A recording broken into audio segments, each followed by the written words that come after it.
Hello friends, यहाँ पे हम पढ़ेंगे पोलराइजेशन के बारे में जिसको हिंदी में बोलते हैं ध्रुवण।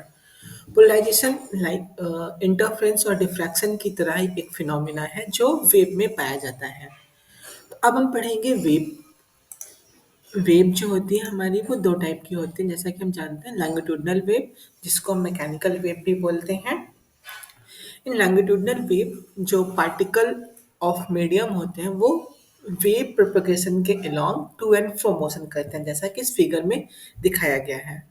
ये जो है आपकी डायरेक्शन ऑफ प्रोपगेशन है और ये हमारे जो पार्टिकल्स हैं वो टू एंड फ्रो मोशन करते हैं along the direction of propagation. Second is a transverse wave, a transverse wave in which particle displacement occur perpendicular direction to the wave propagation, यानी कि अगर हम एक ऐसी वेव जिसमें पार्टिकल का जो डिस्प्लेसमेंट है वो डायरेक्शन ऑफ वेव प्रोपगेशन के परपेंडिकुलर होता है तो उसको हम बोलते हैं ट्रांसवर्स वेव, जैसे कि इलेक्ट्रोमैग्नेटिक वेव इसके बेस्ट एग्जांपल्स हैं। And the direction normal to the propagation wave is the preferential direction in transverse wave, and ये जो preferential direction है इसी की वजह से polarization phenomena होता है transverse wave में। ना अब सबसे पहले बात आती है कि unpolarized light क्या होती है हमारी।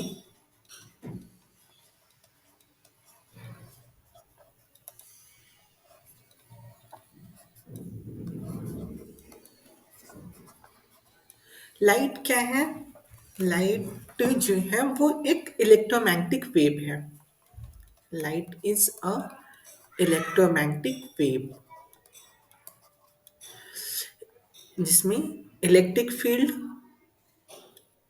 मैग्नेटिक फील्ड और डायरेक्शन जो है, इलेक्ट्रिक फील्ड और magnetic field direction of propagation के परपेंडिकुलर वाइब्रेट करती है। This is the direction of propagation and this is the direction of electric vector and this is the direction of magnetic vector.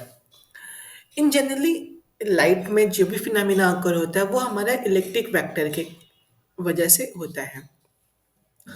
Unpolarise light अब क्या होती है?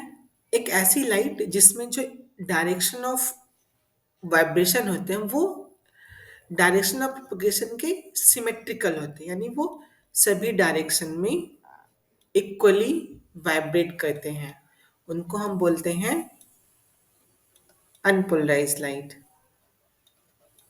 ये है this is the direction of propagation. देख रहे हैं आप जैसे इस फिगर में कि इस के डायरेक्शन ऑफ प्रोपगेशन के सिमेट्रिकली सभी दिशा में इलेक्ट्रिक फील्ड हमारी वाइब्रेट कर रही है।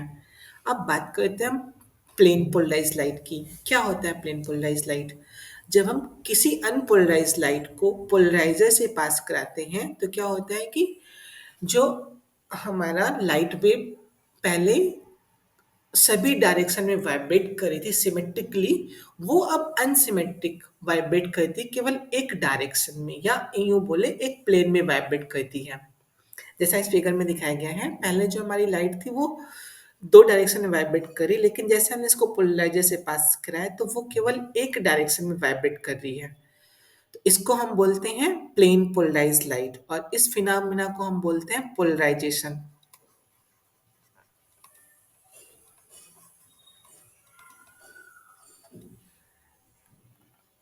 जैसे ये है plane polarise light, this is the, ये जो है हमारी डायरेक्शन ऑफ प्रोपगेशन हो गया जिसको हम डिनोट करते हैं वेक्टर के से, जिसको बोलते हैं वेव वेक्टर।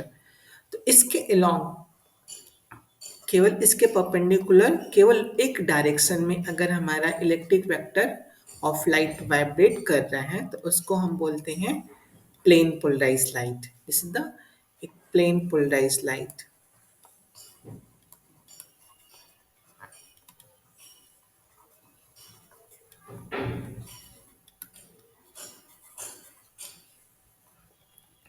अब हम production of plane polarise light, यानी हम प्लेन पोलराइज लाइट को कैसे प्रोड्यूस करेंगे, अब हम इसके बारे में जानेंगे। पहला मेथड क्या है हमारा? Polarization by reflection. अब हम लाइट वेव को आप सभी को रिफ्लेक्शन के लास्ट तो पता होंगे। अब हम उसी के अकॉर्डिंग लाइट वेव को हम परपेंडिकुलर कंपोनेंट और पैरेलल कंपोनेंट में डिवाइड करेंगे।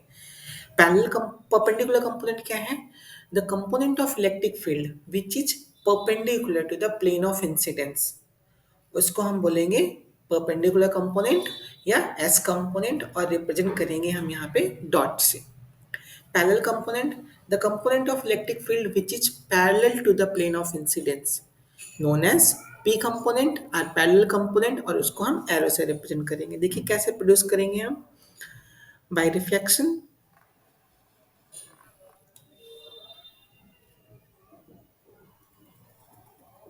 ये हमारा मीडियम फर्स्ट है, ये हमारा मीडियम टू है। ये हमारी लाइट वेव ट्रेवल आई इस मीडियम में, और और ये हमारी लाइट वेव है, और ये सरफेस से टकरा करके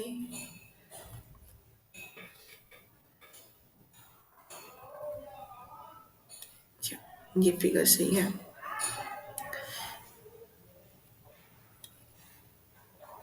ये कोई एंगल थीटा है, थीटा एंगल से इंसिडेंट होगी तो थीटा एंगल से ही रिफ्लेक्ट भी हो जाएगी। और सपोज ये एंगल हमारा एंगल ऑफ रिफ्रैक्शन आर है। अब क्या है, लाइट वेव हमारी इनिशियली जो इंसिडेंट कर रहे हैं वो अनपोलराइज है। उसमें क्या होंगे, उसमें दोनों कंपोनेंट होंगे, पैरेलल कंपोनेंट भी होगा और परपेंडिकुलर कंपोनेंट भी होगा। यानी लाइट हमारी जो है वो कंप्लीटली अनपोलराइज है।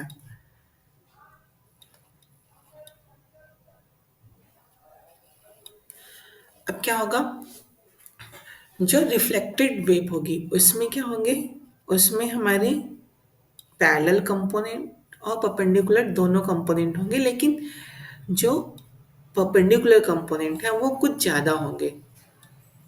तो अब लाइट हमारी अनपोलराइज नहीं होगी, वो पार्शली पोलराइज्ड कही जाएगी। ये हो गई, ये हमारी इंसिडेंट लाइट है, सॉरी ये हमारी इंसिडेंट लाइट है, ये है अनपोलराइज्ड लाइट।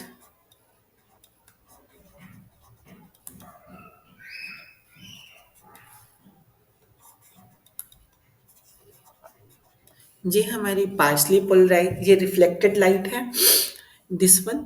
ये हमारी पार्शली पोलराइज है क्योंकि यहाँ पे एस कंपोनेंट ज़्यादा है in compare to P component, so इसको हम बोलेंगे पार्शियल पोलराइज लाइट।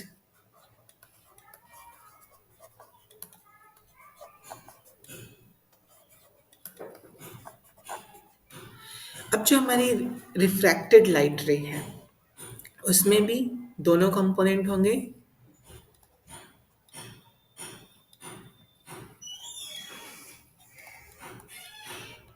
इसको भी बोलेंगे हम पार्शियल पोलराइज लाइट।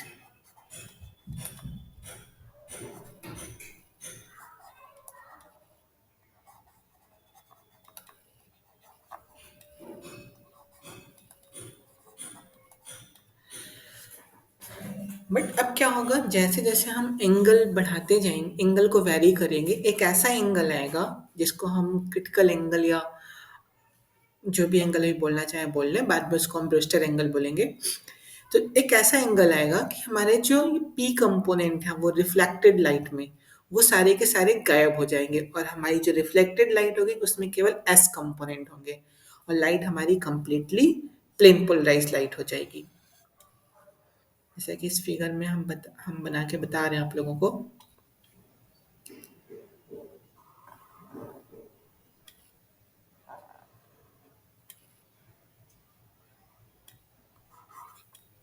अब इसको हम theta P angle of polarisation बोल दे रहे हैं। ये हमारी अगेन अनपोलराइज लाइट है।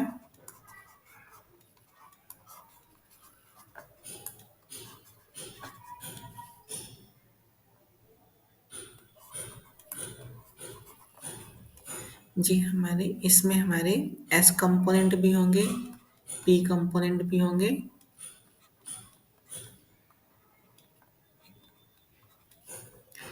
ये हमारी रिफ्लेक्टेड लाइट है। अब इसमें केवल और केवल एस कंपोनेंट होंगे, पी कंपोनेंट नहीं होंगे।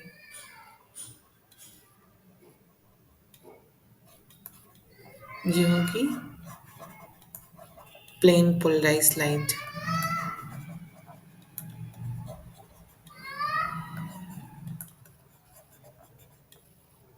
अब जो रिफ्रैक्टेड लाइट रे होगी वो क्या होगा, जिसको एंगल ऑफ आर से डिनोट कर रहे हैं, मीडियम वन, मीडियम टू।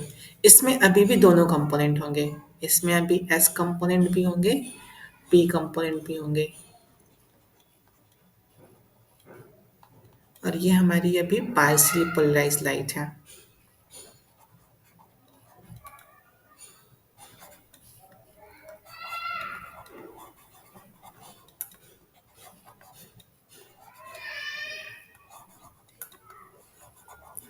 देखा अभी हमने यहाँ पे देखा कि हम एक पर्टिकुलर एंगल पे अगर लाइट को इंसिडेंट कराएं तो जो हमारी रिफ्लेक्टेड लाइट होगी वो कंप्लीटली प्लेन पोलराइज लाइट होगी।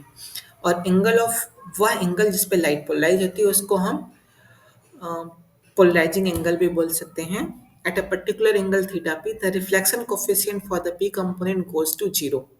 जैसा इस फिगर में दिखाया भी हमने कि यहाँ पे P component of in reflected light completely zero हो जाते हैं और लाइट केवल एस कंपोनेंट को कंटेन करती है और इसको हम बोलते हैं plane polarise light. Brewster law क्या होता है? ब्रूस्टर लॉ का ये बोलता है कि tangent of the angle at which polarization is obtained by reflection is numerically equal to the refractive index of the medium। यानी जिस एंगल पे अभी आपने देखा, यहाँ फिगर में दोबारा दिखाता हूँ, जिस एंगल थीटा पी पे हमें पोलराइजेशन मिलता है अगर उसका हम टेंजेंट लें उस एंगल का तो हमें रिफ्रैक्टिव इंडेक्स उसकी जो वैल्यू होगी टेंजेंट ऑफ द एंगल वो refractive index of the medium के बराबर होगी। और बेस्ट ये मैक्सिमम पोलराइजेशन कब हमें मिलता है इन reflected ray? The maximum polarization of reflected ray occurs when it is at angle right angle to the refracted ray। यानी जो हमारी इस फिगर में देखिए आप एकदम साफ दिखेगा, जो हमारी रिफ्लेक्टेड लाइट है और जो रिफ्रैक्टेड लाइट है उनके बीच में जो एंगल है वो 90 डिग्री का होगा, तभी हमें रिफ्लेक्शन के थ्रू पोलराइजेशन मिलेगा। अब हम ब्रिस्टल लॉ प्रूफ करते हैं। देखिए ये पूरा एंगल क्या होगा, ये पूरा एंगल हमारा 180 होगा, यानी theta P plus R plus 90 is equal to 180। So theta P plus R is equal to 90। So angle R is equal to 90 minus theta P. Equation हमारी 1 हो गई। अब स्नेल लॉ क्या बोलता है?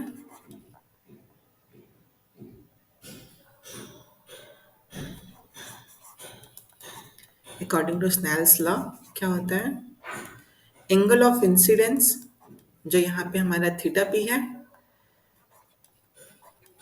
Sine of angle of incidence upon sine of angle of refraction, sine of R, ये किसके बराबर होगा? ये रिफ्रैक्टिव इंडेक्स के बराबर होगा। अब put the value of R from equation 1, क्या हो गया? Sine theta P upon sine 90 minus theta P is equal to refractive index of the medium mu। Sine 90 minus theta कितना होता है? cos theta. तो sine theta P upon cos theta P is equal to mu। Imply that tan theta p is equal to mu। This is the Brewster law। Now, हाँ, second method क्या है हमारा polarisation produce करने का? By refraction. अब हमने अभी यहाँ पे देखा पिछले आगे कि रिफ्लेक्शन से हम कैसे लाइट प्रोड्यूस कर लेते हैं। रिफ्लेक्शन से जब हम light plane polarise light produce कर रहे थे, तो वहाँ पे केवल रिफ्लेक्शन में केवल एस कंपोनेंट होता था, पी कंपोनेंट जो है वो जीरो हो जाता था। और जो रिफ्रैक्टेड लाइट है उसमें पी कंपोनेंट की मात्रा अधिक होती थी in compare to S component. अगर हम कई सारे ग्लास स्लैब अरेंज कर दें कुछ इस फिगर के अकॉर्डिंग, तो हमारी जो रिफ्रैक्टेड लाइट है वो कंप्लीटली प्लेन पोलराइज लाइट होगी। इसमें केवल पी कंपोनेंट होंगे और एस कंपोनेंट नहीं होंगे। तो इस तरीके से हम पोलराइजेशन बाय रिफ्रैक्शन भी प्रोड्यूस कर सकते हैं। अब से class third method is a polarization by selective absorption. Selective absorption क्या होता है? हमारे कुछ क्रिस्टल्स होते हैं जो जिनको हम एनिसोट्रोपिक क्रिस्टल बोलते हैं। A crystal that exhibit selective absorption are anisotropic, यानी जो क्रिस्टल हमारे एनासोट्रोपिक नेचर के होते हैं, वो जब उन क्रिस्टल से लाइट पास होती है तो वो उस लाइट वेव को दो डिफरेंट प्लेन पोलराइज लाइट में ब्रेक कर देते हैं, जिनकी डायरेक्शन ऑफ पोलराइजेशन दोनों लाइट की म्यूचुअली परपेंडिकुलर होती है एक दूसरे की। ठीक है, ये हमारा क्रिस्टल है, ये हमारा एन आइसोट्रोपिक क्रिस्टल है, एनिसोट्रोपिक है। जब इसमें हम लाइट वेव को डालेंगे जो हमारी अनपोलराइज लाइट है, यानी जिसके वाइब्रेशन हमारे सभी डायरेक्शन में सिमेट्रिकल है, ये हमारी अनपोलराइज लाइट।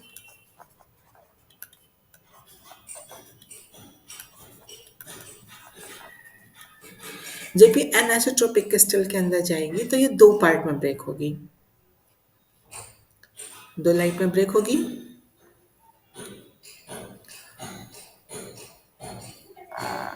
ये दो पार्ट में ब्रेक होगी। अब क्रिस्टल क्या करेगा? क्रिस्टल एक पार्ट को कंप्लीटली एब्सॉर्ब कर लेगा, एक पार्ट को कंप्लीटली एब्सॉर्ब कर लेगा और एक पार्ट को ट्रांसमिट करेगा। तो ये जो ट्रांसमिटेड लाइट है ये हमारी प्लेन पोलराइज लाइट होगी, ये हमारी प्लेन पोलराइज लाइट होगी। समझ में आ गया? एनिसोट्रोपिक क्रिस्टल में सिलेक्टिव एब्जॉर्प्शन होता है और इसमें जो है लाइट हमारी दो पार्ट में डिवाइड होगी, दोनों ही पार्ट जो लाइट के हैं वो प्लेन पोलराइज होंगे और म्यूचुअली परपेंडिकुलर डायरेक्शन में पोलराइज होंगे। अब क्रिस्टल क्या करेगा? क्रिस्टल एक पार्ट को, किसी एक पार्ट को जो उसके एब्जॉर्प्शन एक्सिस के पैरेलल होंगी उनको वो कंप्लीटली एब्जॉर्ब कर लेगा और दूसरे पार्ट को ट्रांसमिट कर देगा। तो इस तरीके से हम बाय सिलेक्टिव एब्जॉर्प्शन हम प्लेन पोलराइज लाइट प्रोड्यूस कर सकते हैं। By polarisation by double refraction. Double refraction क्या होता है? रिफ्रैक्शन सबको पता है, अब हम बात करते हैं डबल रिफ्रैक्शन की। कुछ क्रिस्टल जैसे कैल्साइट क्रिस्टल, कैल्साइट क्रिस्टल जब लाइट रे इनमें आती है तो ये इसको दो रिफ्रैक्टेड रेज में स्प्लिट कर देते हैं, जैसा कि इस फिगर में दिखाया है। दो रिफ्रैक्टेड रेज में स्प्लिट कर दिए। अब इन दोनों रिफ्रैक्टेड रेज की प्रॉपर्टी भी अलग अलग होती है। एक लाइट जो है हमारी वो स्नेल लॉ को फॉलो करती है, उसको हम ऑर्डिनरी लाइट या ओरे बोलेंगे, और दूसरी लाइट जो है हमारी वो स्नेल लॉ को फॉलो नहीं करती है, उसको हम बोलते हैं एक्स्ट्रा ऑर्डिनरी रे या ई रे। और ये दोनों ही लाइट प्लेन पोलराइज होती हैं म्यूचुअली परपेंडिकुलर डायरेक्शन में, सिमिलर जैसा एनिसोट्रोपिक क्रिस्टल में था। अब इसमें क्या करेंगे? अब इसमें हम एक किसी एक को अगर हम ब्लॉक कर दें तो हमारी जो लाइट है वो प्लेन पोलराइज लाइट हमें मिल जाएगी। तो अभी हमने देखा कि हम कैसे प्लेन पोलराइज लाइट को प्रोड्यूस कर सकते हैं। और भी कई सारे मेथड्स हैं, पोलराइजेशन बाय स्कैटरिंग भी है, और भी कई सारे मेथड्स हैं इसके साथ साथ।